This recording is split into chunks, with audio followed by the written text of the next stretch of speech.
Hey everybody, in this video I'm gonna be showing you guys how to reverse cash send on Capital One apps. So before we get started, I just want you guys to like this video and subscribe to our YouTube channel for more amazing helpful content like this. With that all being said, let's get started with today's video.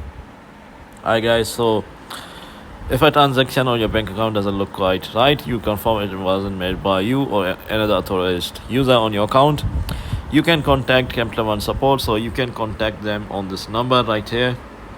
You can note it down, or you can just go to their Capital One website or their application, and you can just contact their live customer support by clicking on help center on your app or website.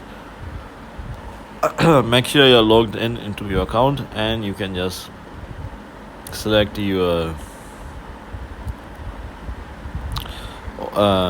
issue here, and you can contact them through the website or just call them on your phone, and they will fix your problem within 24 hours. So this is how you do it, guys. If you found this video to be helpful, then thanks for watching, and I'll see you in the next video very soon. Peace.